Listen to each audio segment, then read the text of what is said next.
Olá, estamos aqui de novo com um papo de férias, um papo de laboratório com duas colegas maravilhosas e hoje a gente vai conversar um pouco mais sobre a divulgação científica no Brasil, para vocês entenderem os bastidores disso tudo. Eu sou a Letícia Sarturi. Eu sou a Lorena Chaves. E eu sou a Deise Mota Santos. Olha só, gente, tô com duas colegas maravilhosas que vieram me acompanhar hoje nesse papo.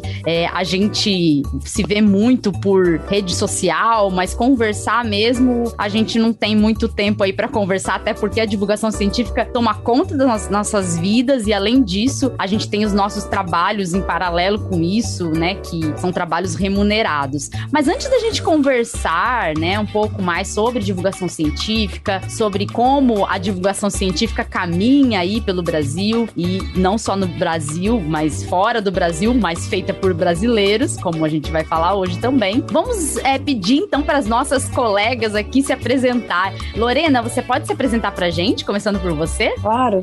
Bom, eu sou biomédica, fiz mestrado em patologia molecular e doutorado em biologia molecular, todos com ênfase em virologia, né? Então, dentro dessas áreas, sempre trabalhando com vírus, de desenvolvimento de vacina, de imunógenos, tratamento. E atualmente eu moro em Atlanta, nos Estados Unidos, onde eu sou pesquisadora da Universidade Emory e também afiliada do Instituto de Tecnologia da Geórgia, né, o Georgia Tech. Então, eu trabalho nas duas universidades aqui. Olha só, gente, que currículo.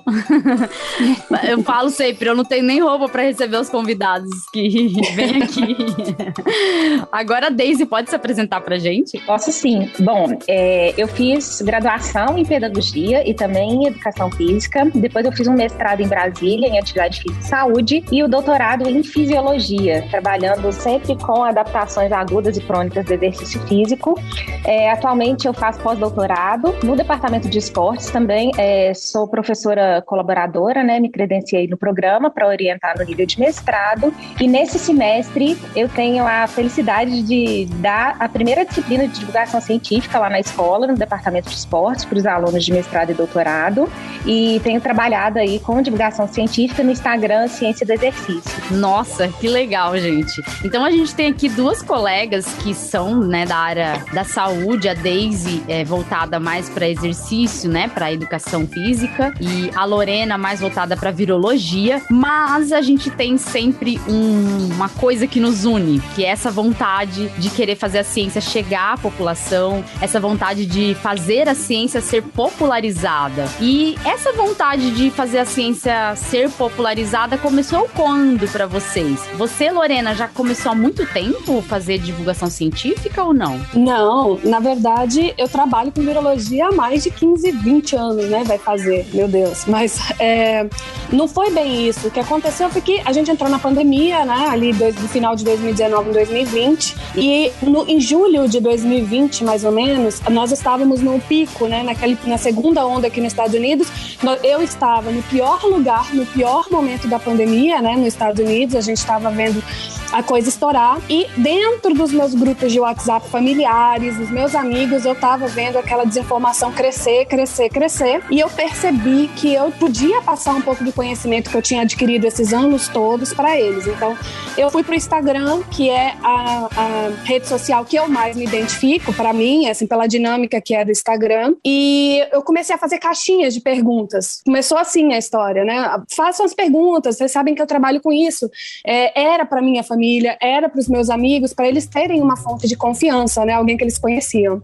E aí começou as caixinhas, começou a dar muito certo, eu comecei a ganhar alguns seguidores, pessoas que não me conheciam, e aí as caixinhas começaram a ficar muito demais, porque eram muitas perguntas repetidas. Eu percebi que eu precisava fazer algum material que ficasse parado lá, onde as pessoas pudessem consultar aquilo. E aí começou os posts, e aí os posts são o que viraliza, né? As pessoas compartilham e tudo mais. Então, na verdade, faz pouco tempo, acho que em julho de 2021 eu fiz 1 ano de divulgação científica, justamente por conta da pandemia, apesar de ser um assunto que eu já trabalho há muitos anos, né? E essa foi a necessidade, começou para falar, olha, famílias, amigos, não é bem assim, não funciona desse jeito, e hoje eu faço a divulgação por prazer. Eu acabei criando gosto de passar o que eu conheço, o que eu sei, o pouco que eu sei para as pessoas, e espero estar contribuindo de alguma forma para levar informação para as pessoas. Então começamos juntas, viu? veio, porque eu comecei em julho de 2020. Olha só. Mesmo pela necessidade, né? Porque a gente começa a ver, assim, que as pessoas estão perdidas e que a gente pode ajudar de alguma forma. Eu acabo, às vezes, sendo repetitiva em falar isso, mas eu penso que o conhecimento, ele não serve só pra gente. Conhecimento tem que ser compartilhado, né? Conhecimento não serve pra gente guardar e ficar com esse conhecimento só pra gente. Se a gente não conseguir compartilhar para aqueles que estão precisando ter informações, pra que serve a nossa formação, né? E você, Daisy, como que foi? Você começou há mais tempo? Então, eu comecei o Instagram mesmo há 3 anos. O meu objetivo era divulgar um pouco essa área da educação física que tem muita desinformação, né? E me incomodava muito o fato das pessoas que trabalham com educação física relacionarem muito a atividade física a estética, sabe? Então, eu falei, não, eu preciso trazer um pouco mais de informação relacionada à saúde. E aí, por coincidência, quando começou a pandemia, em janeiro, que já tinha sido identificado o receptor do coronavírus, que é a ECA2, eu tinha trabalhado com animal nocaute para ECA2 no doutorado, né? Eu também sou casada com um professor lá da UFMG, né, que é onde eu fiz o doutorado. Ele trabalha há mais de 30 anos com o sistema renina-angiotensina e a gente ficou acompanhando ali as notícias, né? Inclusive, eu acabei me envolvendo em estudos clínicos com Covid, que ele coordena aqui em Belo Horizonte, em alguns hospitais, tratando os pacientes com angiotensina 1A7, que é um produto da ECA2. Então, acabei me envolvendo nesse assunto, né, que era Covid-19. Além disso, é claro que durante a pandemia isso acabou se tornando, eu acho que uma obrigação mesmo, porque a gente viu muita desinformação. Então, eu acabei divulgando muitos estudos relacionados a exercício físico. Também me envolvi em um estudo sobre a associação dos níveis de atividade física e gravidade da Covid. Esse estudo ele foi bastante divulgado na mídia. Infelizmente, ele foi divulgado numa live do Bolsonaro. Nossa. E eu fiquei super triste, porque a gente tem um grupo de pesquisadores sobre cardiologia do exercício, e no dia que ele divulgou esse estudo na live, ele estava em pré-print ainda, agora ele já foi publicado. Eu comentei com as meninas com os meninos, como que seria, se a gente tivesse em outros tempos, como que a gente ficaria feliz de um presidente divulgar um estudo nosso, né? Sim. E no nosso caso, a gente ficou muito triste com isso, porque o nosso estudo foi usado de uma forma incorreta. Muitas pessoas divulgaram falando, quem faz exercício é blindado contra a Covid e tal. E aí eu tentei remar contra a maré aí também, nessa associação de você ser ativo, de ser só uma gripezinha, de você ter um histórico de atleta e não ter casos graves, né? Então eu fiquei assim, meio que na obrigação também de me envolver, tentando divulgar informação aí, e evitar essas fake news que a gente viu tanto na área, em todas as áreas gerais aí, né? Sim, esse estudo embasou até, vamos dizer assim, toda a desinformação que o presidente quis colocar, né? Não que o estudo fosse desinformação, gente, só pra deixar claro. É porque além do negacionismo relacionado ao governo Bolsonaro, a muitas pessoas ligadas ao governo, há também a distorção de informações científicas. Eles distorcem informações científicas e a gente tem que se explicar pra população, tentando fazer a população sentir que pode confiar na gente. E aí o cientista que faz o estudo, ele tem que usar de todos os mecanismos para convencer alguém de que não é bem o que o presidente falou. Isso é muito triste, sabe? Eu sei que isso tá muito relacionado à distância do cientista da população, né? Porque a gente fica muito trabalhando. Quando a gente tá trabalhando dentro de uma universidade, dentro do instituto de pesquisa, a gente fica com tantas tarefas para executar que a gente não consegue mesmo ter muito tempo para popularizar o conhecimento científico. E as universidades acabam, às vezes, ficando meio fechadas até para isso, para receber visitas de pessoas, para entenderem como funciona a ciência, para fazer eventos para as pessoas. E aí, com isso, lógico, se gera esse distanciamento. Mas a gente sabe que é uma luta, né, fazer a divulgação científica, principalmente em tempos de Covid. Para mim, pelo menos, assim, foi muito desafiador fazer o podcast, porque eu já comecei com a intenção de divulgar para Covid, né? E essa intenção mesmo de desfazer o negacionismo, de alguma forma, de tentar informar, né? Visto que a gente tinha muita desinformação. E nisso, eu tive que estudar muito, assim, todo mundo teve que estudar. E uma coisa é certa, não existia especialista de Covid. Todo mundo que tá estudando é especialista de Covid. Porque a Covid não existia até pouco tempo. Então, não pode falar assim, especialista porque tem experiência em Covid. Experiência em Covid tá sendo formada formada, mas a gente teve que estudar muito. Como que a Covid desafiou vocês nesse momento, assim, de pandemia? Como que foi? Foi complicado, né? É muito engraçado, eu trabalhei com virologia a minha vida toda, e aí me surgiu um vírus novo. Na verdade, quem trabalhava com virologia já sabia sobre os perigos de uma pandemia, existia uma discussão em relação ao novo coronavírus, provavelmente, ou influenza também, né? A gente teve já grandes pandemias de H1N1, porque são vírus muito transmissíveis, zoonóticos, né? Que passam de animal para pessoa. Então a gente já tinha uma ideia, mas quando a Covid surgiu, eu lembro que foi assim, no meu meio, uma explosão. No início, a gente falava, não, mas tudo bem, não tem tanto potencial, porque a gente tinha tido as pandemias anteriores, epidemias anteriores, né, que foi do SARS e também do MERS, então a gente falava que não. Depois a Covid se mostrou um vírus muito transmissível, e aí e tinha uma letalidade mais baixa, então para você explicar para as pessoas que isso era muito complicado, porque é um vírus muito transmissível, ele pode ter uma letalidade baixa, mas essa letalidade não é baixa quando você tem um número muito grande de pessoas sendo infectadas. E isso foi muito complicado durante o início da pandemia. Eu estava ouvindo vocês aqui e lembrando que eu fiquei tentando popularizar a virologia. Assim, eu tentava falar assim, como é que eu vou levar essa informação para as pessoas de uma forma que elas consigam entender? Porque aí vinha justamente isso, a má interpretação de dados, chegava às vezes um artigo científico, esse artigo científico ela falado de uma forma que não era o que ele queria dizer, porque você pode fazer isso, quem não entende de interpretação de evidência científica pode mudar completamente o sentido de um trabalho, né? Você também pode produzir um trabalho que é enviesado, que você joga ele só porque você gostaria que mostrasse, né? Então, eu estava tentando entender como que eu ia explicar uma coisa tão nova que nem a gente sabia direito para as pessoas de uma forma que elas entendessem. E aí, a pandemia foi correndo, né? Assim, a ciência foi junto, né? A gente foi aprendendo cada vez mais. Engraçado, esses dias eu estava dando uma olhada nas minhas memórias do Facebook, eu estava vendo alguns posts meus do ano passado e como a coisa mudou, né? Como a gente foi entendendo mais sobre transmissão, sobre medicamentos, né? Ainda estavam em análise, sobre evidências, ainda não tinha muito sobre vacinas ainda estavam em teste. E acho que o grande desafio dessa história toda foi entender como que eu popularizaria uma questão tão nova pra gente também, esse desafio da Covid, o desafio de uma pandemia, de um vírus novo, né, que nem a gente sabia, e explicar para as pessoas. Não é tão simples assim, né, entender isso. Acho que esse para mim foi o que mais eu tentei fazer, assim, durante o início. Até porque virologia é difícil já pra gente que é da área. É claro que você trabalha com virologia há muito tempo, né, mas eu acho virologia bem difícil, não é fácil. Assim, já começa pelo fato de você ter que explicar que vírus não é um ser vivo.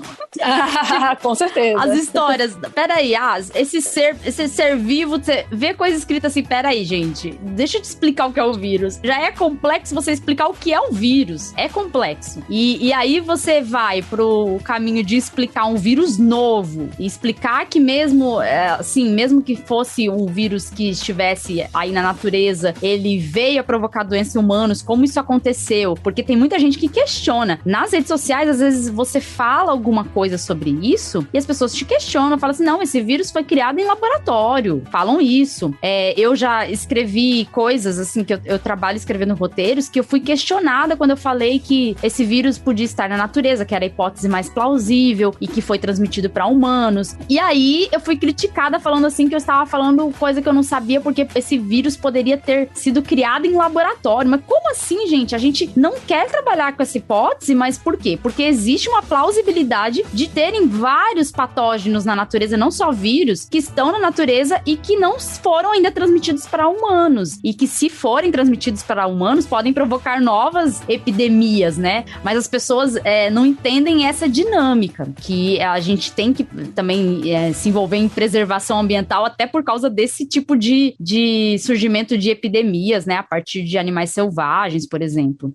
Daisy, e você? Você te desafiou muito a Covid, porque você trabalhava na parte de educação física, né? E você teve que migrar aí para a parte de doenças infecciosas, virologia também um pouco mais voltada para sua área, né? Como que foi isso?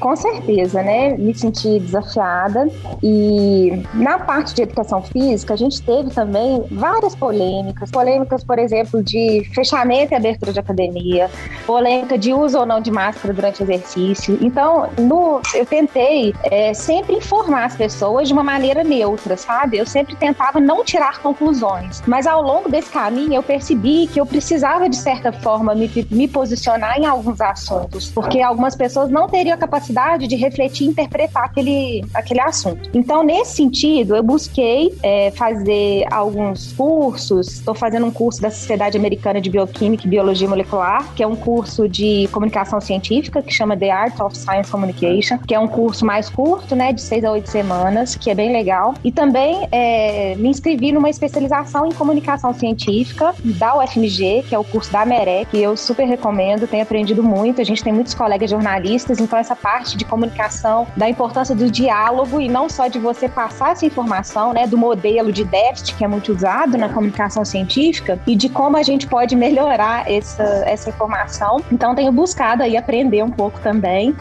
Assim como a Lorena, quando a gente vê os posts antigos, a gente vê, nossa, como a gente aprendeu coisas e como a gente também aprendeu formas melhores de se comunicar, né? E a gente está sempre aprendendo. Então eu acho que, de um modo geral, eu tenho buscado assim, me aprimorar nesses modelos de comunicação científica. Tem um curso muito legal também de checagem de informação, um curso online da Stanford, que é um curso que chama CORE, que é um Civic Online Reasoning. Depois eu posso passar o link para vocês, que é um curso que traz algumas estratégias muito interessantes de como as pessoas podem checar as informações quando elas recebem. Então, eu acho que é sempre um desafio, né, o que a gente tem vivido, e a gente não sabe até quando a gente vai realmente continuar enfrentando essa pandemia. Se alguém me pergunta, né, quando você acha que vai acabar? Eu simplesmente falo, não sei, eu realmente não sei.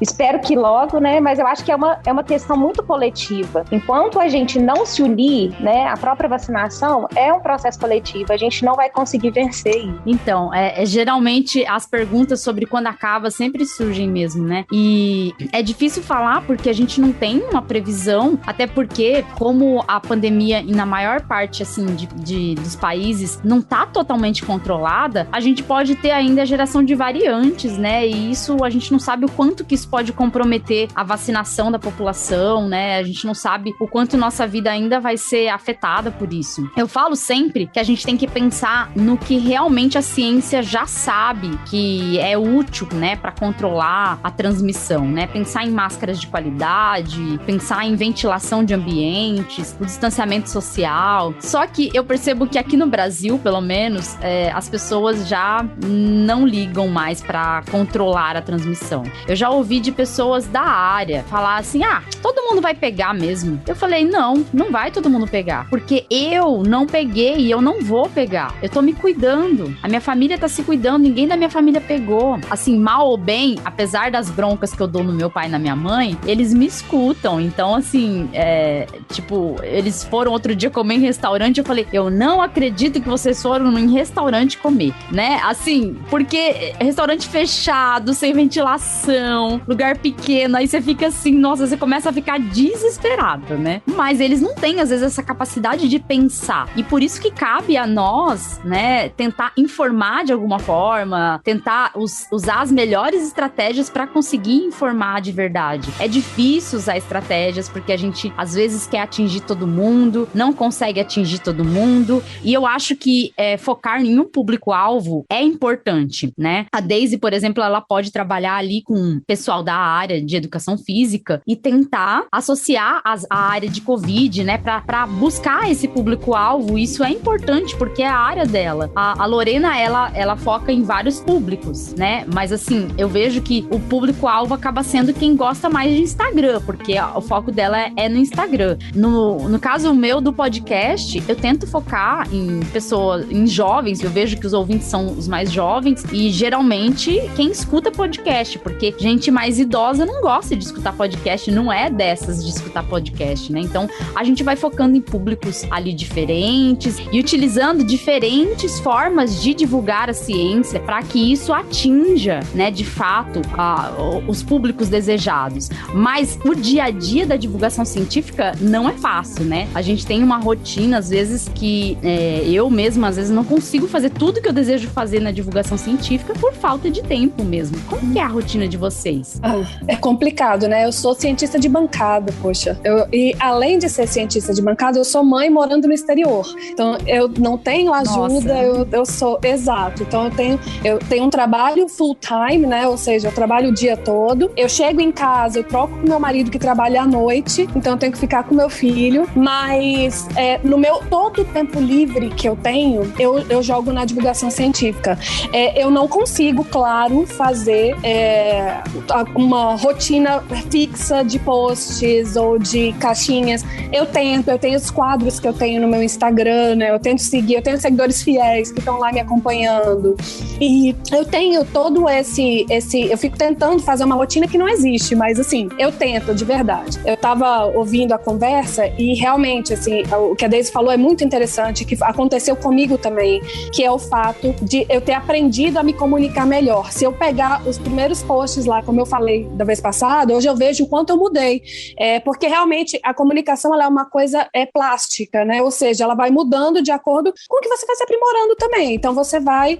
eu fui fazendo os vídeos, eu fui abrindo as caixinhas, eu fui abrindo os posts, aí eu fui começando a perceber o que o meu público... Porque assim, o muito interessante a divulgação científica, ela precisa atingir o maior número de pessoas. Então ela tem que estar em todas as redes sociais, de todos os formatos possíveis. Então a gente está falando do podcast, a gente está falando do Instagram, a gente fala do Twitter, tem uma galera que adora Twitter, tem uma galera que gosta do Facebook. E é isso, eu só finalizando que eu estava dizendo que você também tem que achar a forma com que você se sente mais segura para fazer a divulgação científica também.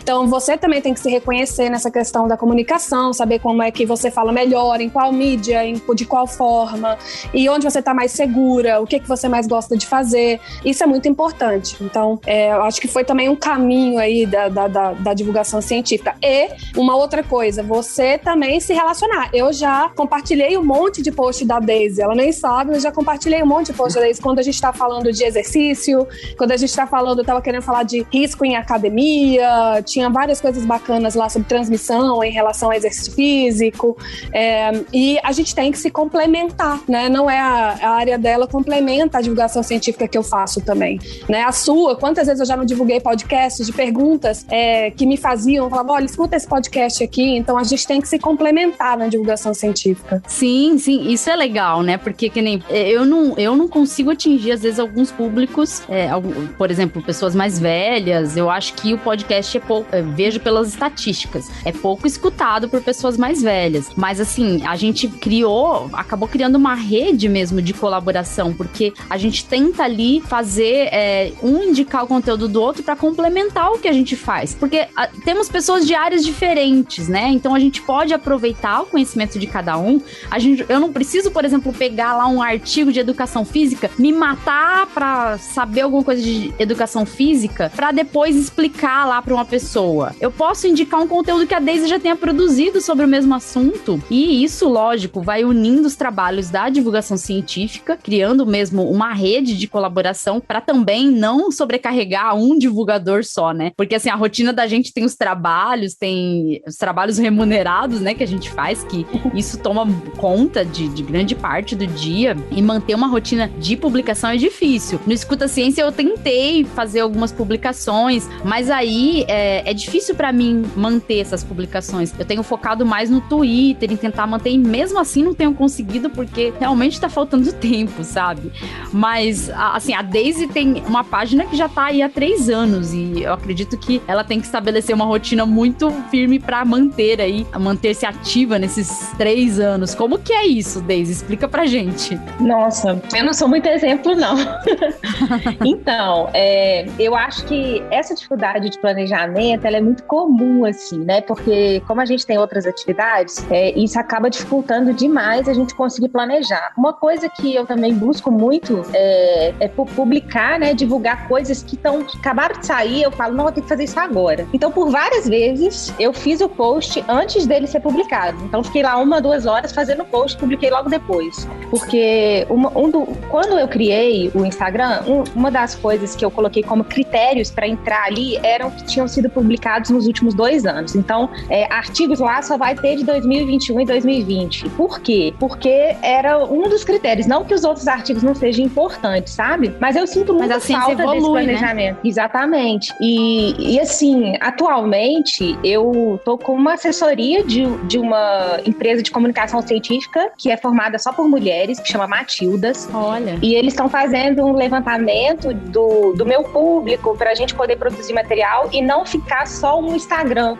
Eu acho que é muito importante quem está divulgando ciência não ser uma rede social, a gente ser um projeto, né? Um projeto colaborativo que tem várias pessoas colaborando. E outra coisa também que eu tenho feito, eu tenho orientado alguns TCCs lá na escola, né? Na Escola de Educação Física, lá da UFMG, associada a temas que eu também acabo divulgando. No ano passado, a gente fez uma cartilha que chama Covid Dúvidas, que o D de Covid virou dúvidas, com várias perguntas que as pessoas tinham e alguns alunos se envolveram nisso também. Além disso, eu estou orientando 2 TCCs na escola, um sobre retorno ao esporte, porque tem algumas diretrizes, mas ainda não tem nenhum consenso. Então, por exemplo, tem sociedades que pedem para interromper a prática de exercício quando você testa positivo. Alguns documentos nem mencionam se deve interromper ou não e quais os exames que devem ser feitos, dependendo se o indivíduo teve uma Covid grave, uma Covid leve. Então, esse é um assunto que eu acho que é um assunto de interesse tanto da sociedade, como pode contribuir lá para o nosso departamento, né, para o aluno que está desenvolvendo esse trabalho. O outro trabalho que a gente está fazendo também, de revisão de literatura, é sobre fadiga pós-Covid, que afeta muitos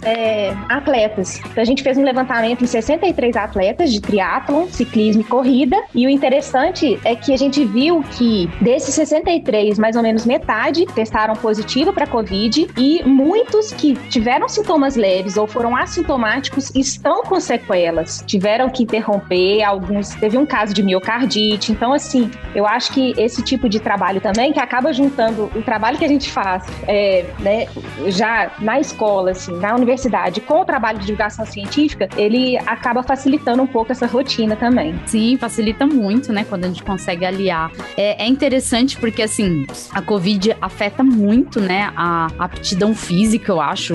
Eu vejo que gente muito nova, teve uma pessoa que é técnico de laboratório lá da universidade que eu dou aula, muito nova, 24 anos, que falou que teve Covid e ficou meses com dificuldade para caminhar do metrô até a universidade, que é pertinho. Então, assim, a gente vê que afeta muito mesmo e as pessoas às vezes não estão preparadas para saberem que a Covid tem sequelas. Tem gente que pensa assim, tive Covid, foi leve, mas aí depois vem ali as sequelas e a gente tá pouco a pouco acompanhando cada vez mais novos casos de sequelas. Tem surgido casos de pessoas com isso, isso e isso. Aí vão lá e vejo que tem uma associação possível com a Covid, né? E é preciso investigar. A Covid é uma doença muito complexa. A gente tem uma doença que é hiperinflamatória e sistêmica, né? A gente não é uma doença que afeta só os pulmões, como muita gente pensa que é. É uma doença sistêmica, afeta o organismo como um todo. E as pessoas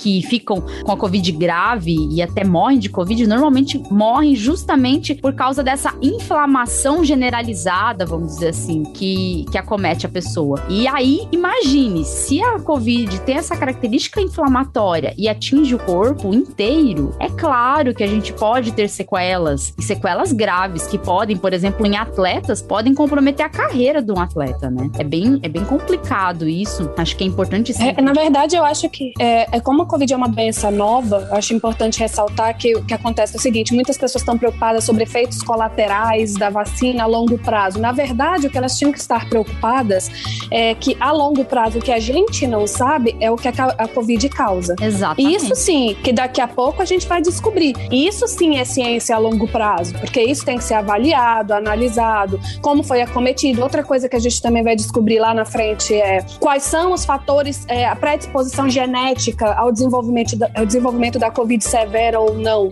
Que a gente sabe que existem grupos de risco, mas a gente sabe também que existem crianças e pessoas jovens que agravaram.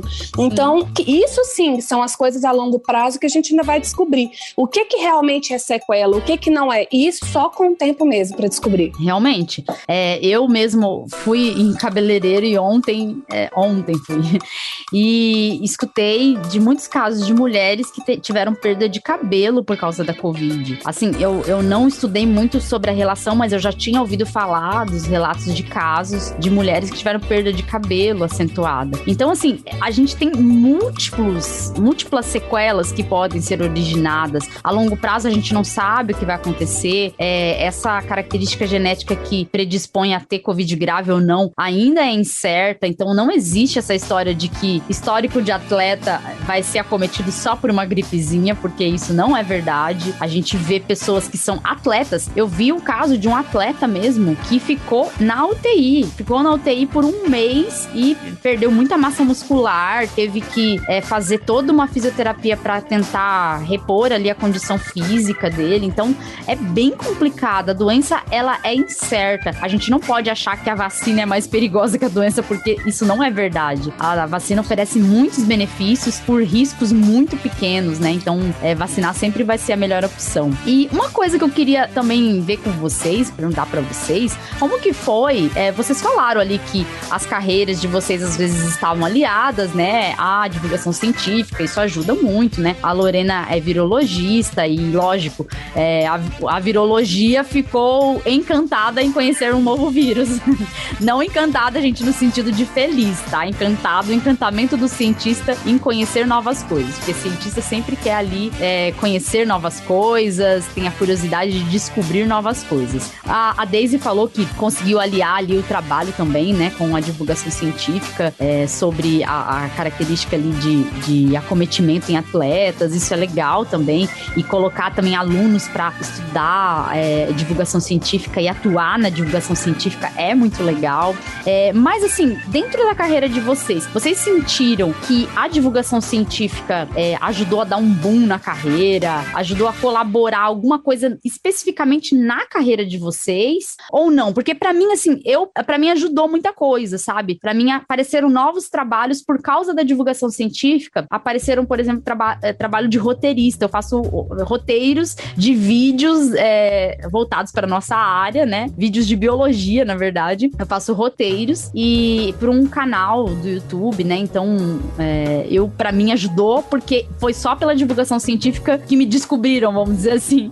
Mas pra vocês, como que foi? Pra mim foi bem bacana. Realmente, a divulgação científica abriu muitas portas. Desde conhecer pessoas que eu queria conhecer, ter uma relação, pessoas que trabalhavam na minha área, fazendo palestras em universidades bacanas, que eu já tinha ouvido falar. Eu tive a oportunidade de voltar também para dar palestra para biomedicina da universidade que eu me graduei. Também tive a oportunidade, pois foi muitas coisas vieram através da divulgação científica. E recentemente fazer também colaborações para projetos mesmo, literalmente projetos científicos. Então eu ganhei co-orientandos, eu ganhei parcerias de projetos interessantíssimos de vacina, também de tratamento. Então, para mim, tudo isso veio com a divulgação científica, né? De certa forma, um reconhecimento também pelo meu trabalho, isso que eu já venho fazendo há muito tempo. Ganhei um pouco mais de credibilidade, isso para mim foi muito bom, porque me deixou mais segura também para atingir mais pessoas, para conversar com mais pessoas, conhecer as pessoas, os projetos. Então, eu só tive coisas boas da divulgação, né? Tá mais próximo também das pessoas, dos meus seguidores, né? Ter uma realidade um pouco maior da pandemia no nível pessoal, foi uma coisa muito bacana, porque muitas pessoas se sentiram mais seguras para conversar comigo sobre o que elas estavam passando, a real situação, efeitos adversos das vacinas no quesito pessoal, individual. Então, para mim, só teve coisas boas. Eu realmente tiro o melhor da divulgação científica em questão de retorno. Para mim, foi ótimo. E você, Daisy, como que foi aí? Como que a divulgação científica ajudou na sua carreira? Então, ajudou muito. Também, uma das coisas que eu fiquei muito feliz foi essa proximidade com os cientistas que eu admiro. Quando eu criei o Instagram, que foi o pontapé inicial, assim, eu sempre falava que o nome Ciência do Exercício era justamente para mostrar para as pessoas que aquele Instagram não era meu, aquele Instagram era nosso. Então, todas as pessoas, todos os canais de divulgação, de cientista e tudo mais, eles serão sempre muito bem recebidos ali. Então, isso eu deixo muito claro. E aí, teve uma época lá no Instagram que eu fazia um Drops, que era uma conversa com algum cientista, papo de cientista. Então, gravei vários várias lives. Quando não dava para fazer live, por exemplo, a Lorena, né, que tá fora do país, a pessoa me mandava um vídeo e aí eu editava esse vídeo. Então essa foi uma oportunidade muito legal. Também fui chamada, por exemplo, para participar do Congresso Brasileiro de Cardiologia, graças ao Instagram. Que legal, E é um congresso, assim, enorme, que eu fiquei muito feliz de ter participado. Fiz vários amigos a partir dali. Esse ano eu fui chamada para falar no Celafisques, que na minha área é o principal congresso no Brasil. É um congresso que acontece há mais de 30 anos. Então, fiquei muito feliz também para falar sobre exercício físico, sistema renina-angiotensina. E eu acho que as vantagens, né, de você trabalhar com a divulgação são inúmeras. Além disso, quando eu era criança, eu era muito fã de uma revista que chamava Globo Ciência, que era a antiga Galileu. Sim. E eu sempre adorava ler as novidades e tal, então eu me sinto fazendo um pouco disso, sabe? Isso também é muito gratificante, eu acho. Nossa, isso é legal mesmo, né? A gente começa a ver umas coisas que a gente não esperava, né? Eu vejo que a divulgação científica também me aproximou de muita gente, que às vezes a gente pensava que, não, essas pessoas são inatingíveis, né? Mas aí a divulgação científica ajudou os cientistas também a se aproximarem, né? Se unirem para ajudar as pessoas, né? Eu acho que houve um propósito em comum e aí as colaborações vão vindo e aí você vê que você encontra uma pessoa ali que pode te ajudar em algum projeto e é essencial fazer uma colaboração. Então, olha, usei a divulgação científica como meio de comunicação para poder fazer essa colaboração, né? Isso é bem legal, isso me deixa bem feliz, sabe? De ver muitas pessoas de diferentes áreas se comunicando e eu vejo que muito se dá por essa vontade dos cientistas de ajudar as pessoas, porque a gente não tá só pra tentar ter algum tipo de ajuda na nossa carreira, né? A gente não tá pra se promover, a gente não tá ouvindo desaforo na rede social pra ficar se promovendo, gente.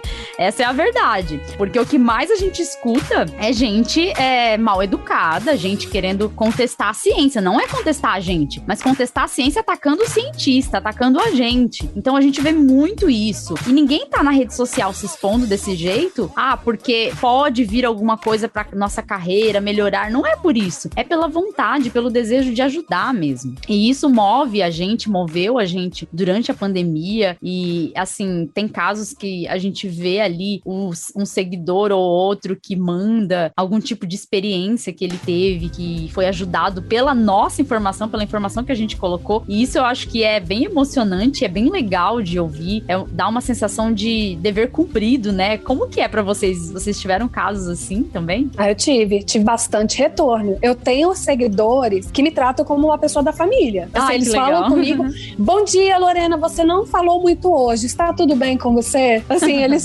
literalmente sempre em pauta. Eu tenho seguidor meu que passa 15 dias, aí ele volta e fala assim, eu queria só te contar que eu realmente fui naquele lugar e usei a máscara que você indicou e realmente eu tô bem. Dá um feedback muito gostoso, muito bacana. Eu costumo dizer que para cada comentário ruim que eu ouço, né, dos negacionistas, das coisas ruins, das pessoas que não querem aceitar a ciência, eu escuto 10 de pessoas que foram pro lado positivo da força, né? Elas seguiram a luz.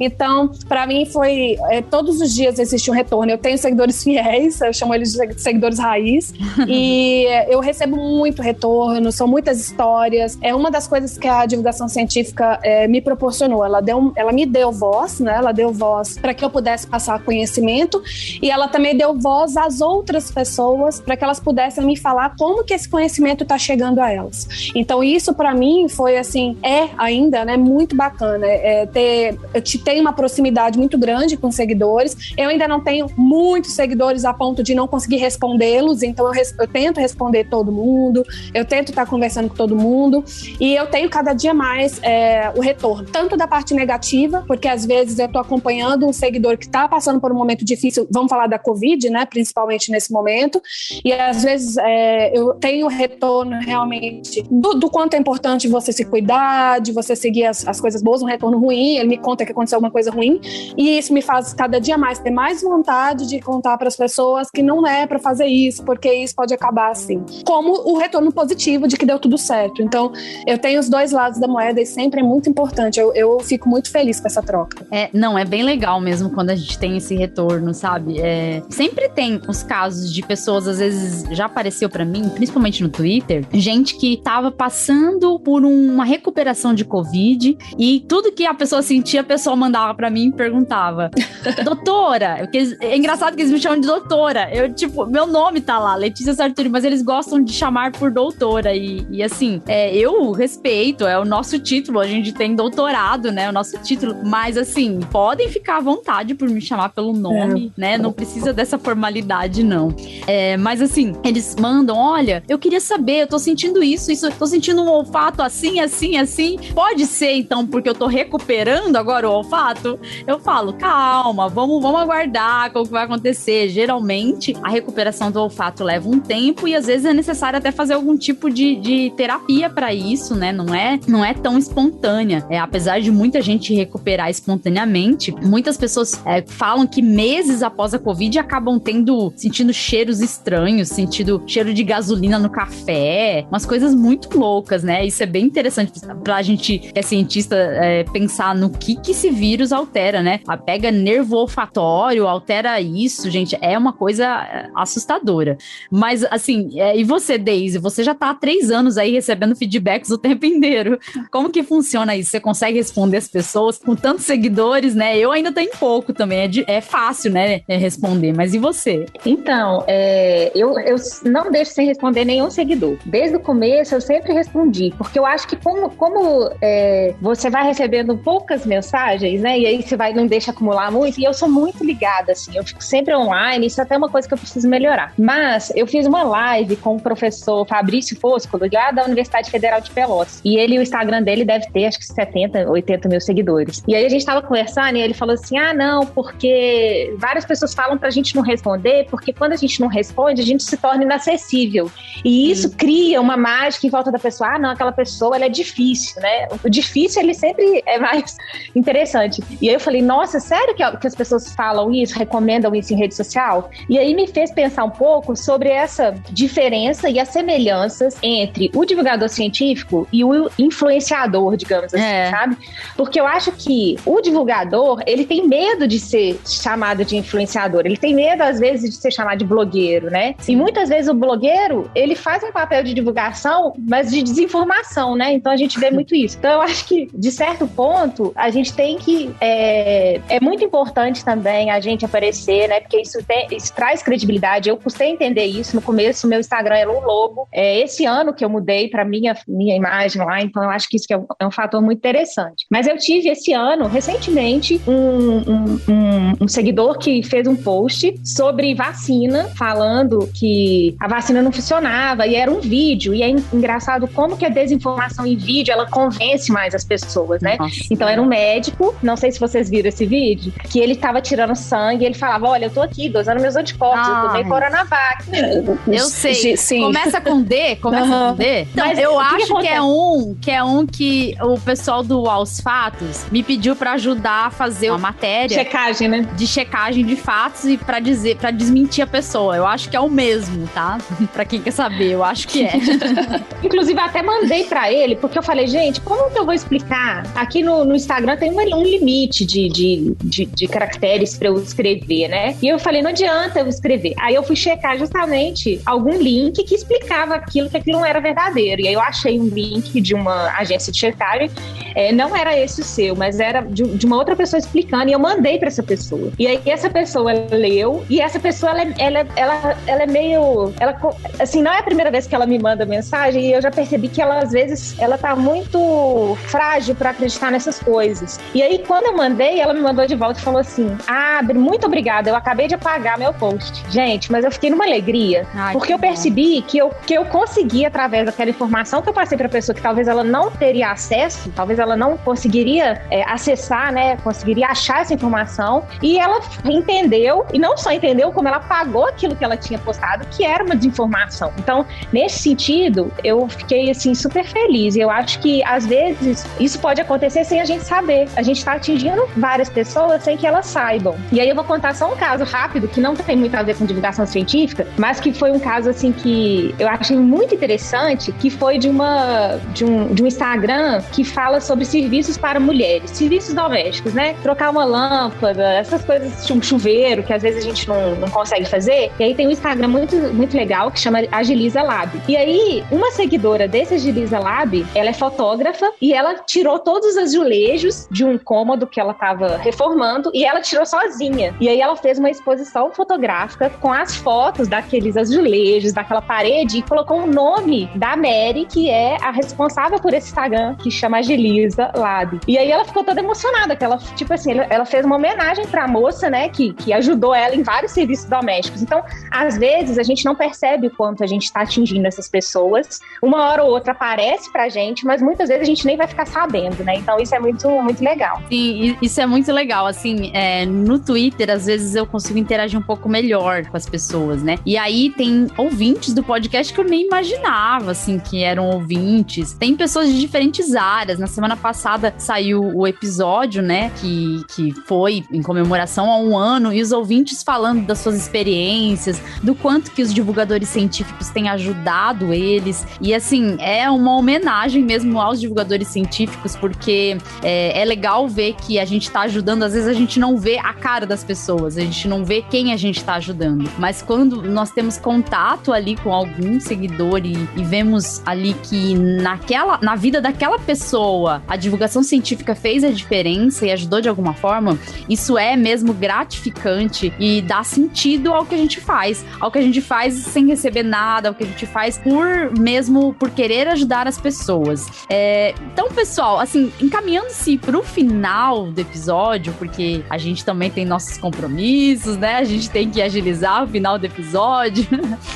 Mas eu vou criar aqui uma polêmica para vocês me falarem. O que vocês acham que não é tão importante ter na divulgação científica quando você tá fazendo trabalho de divulgação científica? O que vocês acham que não tem muita importância e o que vocês acham que tem importância? Digamos assim, o que seriam os pontos negativos e os pontos positivos da divulgação científica? Vocês conseguem enxergar isso? Como que é? Me falem. Nossa, complicada essa pergunta.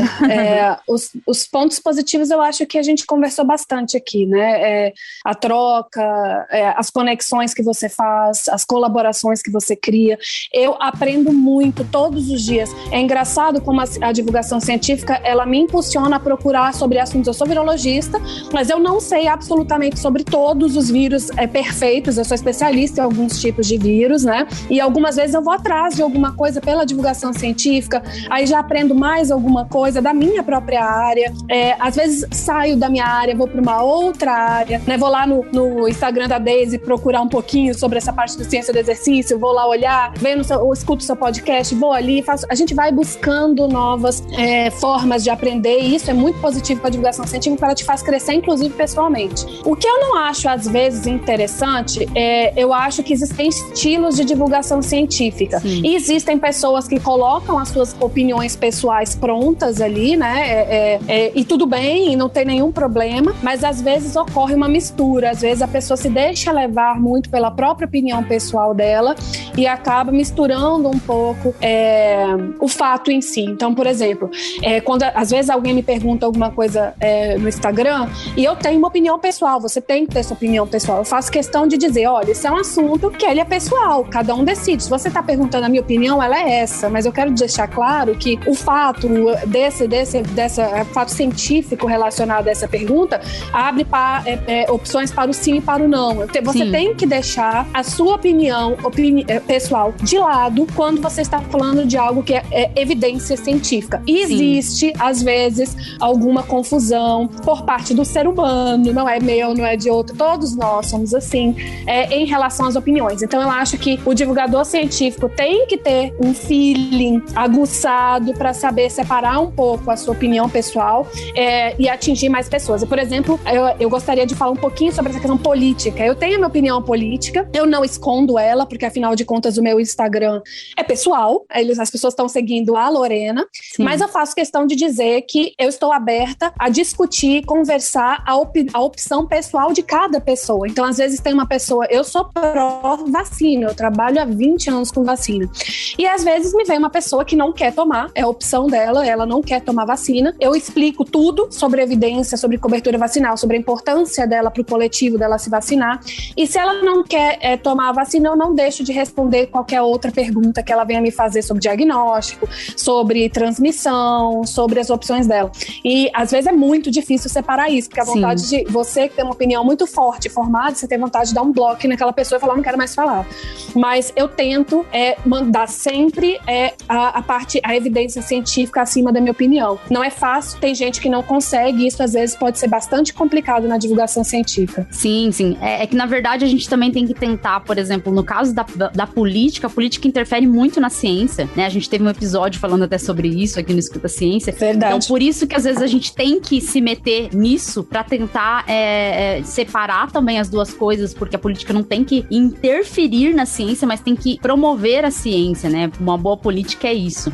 E você, Daisy, o que você acha que é ponto negativo e ponto positivo aí na divulgação científica? Bom, o ponto positivo que eu acho, principalmente nessa valorização que a gente está vendo aí no último ano, né? Nos últimos anos, devido à Covid, é essa rede que está sendo criada, né? Porque antes a gente tinha muitos divulgadores, esse da matemática, esse da geografia, esse da história. Hoje a gente está vendo todo mundo se unindo, trabalhando de forma mais colaborativa. Eu acho isso uma coisa muito importante e que deve ser feita e acredito que isso vai ser cada vez mais comum na área de divulgação científica, né? Antes a gente via muito, inclusive até os jornalistas e os cientistas, né? Porque estão aprendendo ciência, até os jornalistas estão aprendendo ciência, na verdade.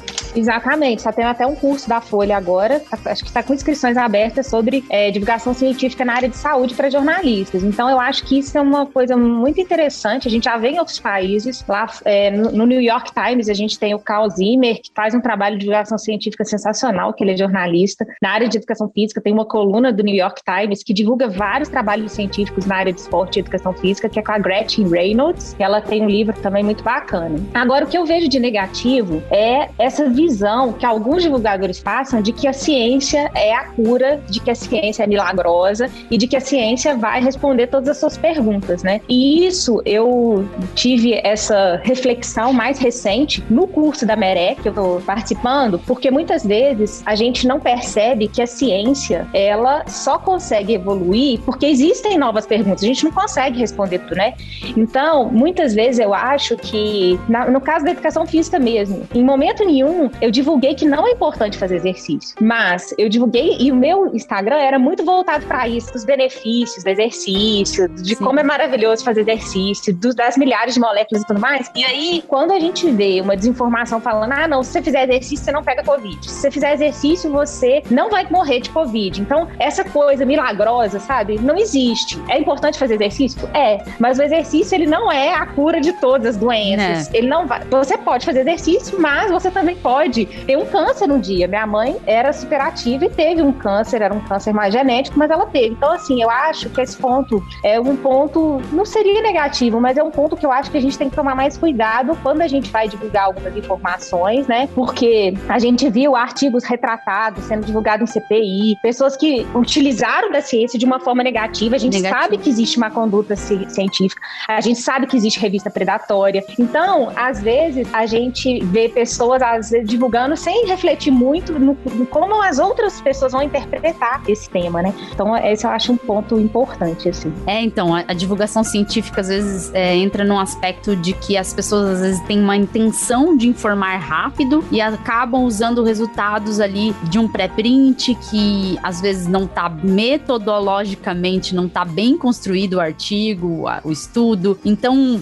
existem falhas e, às vezes, os divulgadores não analisam muito bem isso e acabam até fazendo desinformação em vez de informação. E, além disso, eu acho que a forma de informar também é importante, porque quando você não sabe fazer uma boa comunicação do que você está querendo informar, eu acho que você acaba mais desinformando do que informando. Quando você deixa ali coisas no ar, né, o jeito que você escreve, a escrita é importante, a fala é importante, então a divulgação científica, ela precisa melhorar nesse aspecto, porque tem falas aí que deixam um duplo sentido. Eu já vi divulgadores científicos com suas falas dando a entender que estavam decidindo qual vacina tomar, entendeu? Então, isso a gente não pode atuar dessa forma, né? A gente tem que ter todo o cuidado. Mas essa rede que se formou é muito importante, porque um pode ajudar o outro também, quando o outro não tá sabendo conseguindo comunicar bem, um pode ir lá ajudar, né, colaborar nos trabalhos e dessa forma criar realmente essa rede que colabora e que ajuda as pessoas. Para finalizar, então, meninas, porque a gente tem que finalizar, não tem jeito, né? A gente não pode ficar conversando aqui por dias, por horas. Eu queria que vocês divulgassem aí as redes sociais de vocês, que vocês atuam, os trabalhos de vocês. Podem falar aí pra gente? Bom, eu tô lá no Instagram, na maioria das vezes, né? No @LorenaCSChaves, sempre trazendo vídeos, tenho tentado fazer algumas lives também. Tô trabalhando num post maior agora, os posts maiores tomam mais tempo, porque a gente conversou aqui sobre questão de tempo. Também tô lá no Twitter, não tanto quanto eu tô no Instagram. O meu Facebook também tem várias coisas, geralmente eles são ligados, né, às redes sociais. E é isso, eu tô sempre lá com caixinha, então o meu Instagram é sempre muito aberto às pessoas, às perguntas, até um papo direto comigo. Então quem quiser, é só ir lá no Instagram, tem o Twitter, tem o Facebook também, tudo com o mesmo nome, @LorenaCSChaves. E você, Daisy, divulga suas redes aí pra gente. Então, eu tenho o Instagram, que é o principal, né, Ciência do Exercício, e o Facebook e o Twitter, eu não consegui pôr o mesmo nome, porque eu acho que tem um limite de caracteres, então ficou C de casa e exercício, C exercício. Além disso, eu criei um canal mais recente, que eu tenho procurado divulgar vídeos de pesquisadores falando sobre como que foi a trajetória acadêmica deles, principalmente na área de educação física, né, e como que é o processo seletivo para entrar nos departamentos que eles orientam, e aí o canal chama Ciência do Exercício também, e eu tô com um site agora que chama cienciadoexercicio.com, que eu tenho tentado transferir o conteúdo do Instagram pro site, porque o Instagram é muito difícil da gente localizar as coisas que postam, então meu objetivo é tentar transferir esse conteúdo e também promover divulgação de outros divulgadores, de outros cientistas. E por último, eu queria convidar todos para participarem de um evento que vai acontecer agora em outubro, que é um congresso internacional de peptídeos vasoativos, que vai acontecer no formato online. Esse evento ele já tem 30 anos que ele ocorre a cada 2 anos, e o site é vasoactivepeptides.org. Lembrando que tem muitos estudos com sistema renina-angiotensina, nós vamos ter palestras com um dos descobridores da ECA2, que é o Joseph Fehringer. Que legal! E também um outro, que na verdade a descoberta foi feita meio que em conjunto, e a gente vai receber vários pesquisadores, são mais de 30 palestrantes, é um congresso que vai ser em inglês, não tem tradução, e está sendo feitas inscrições junto com o SBFIS, que é o Congresso da Sociedade Brasileira de Fisiologia. Olha aí que legal, além de divulgar as redes, tem aí um congresso para quem quiser participar, pode se inscrever, gente.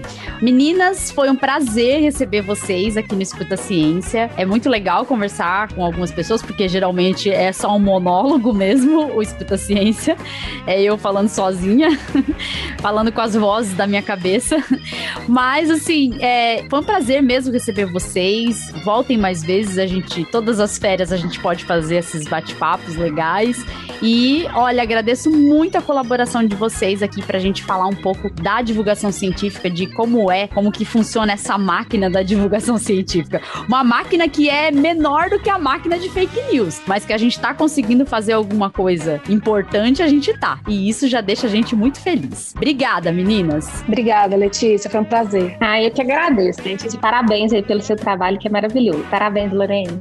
Você também, Deise, foi ótimo. Obrigada, gente. Então, pessoal, a gente fica por aqui. Tchau, tchau e até o próximo episódio.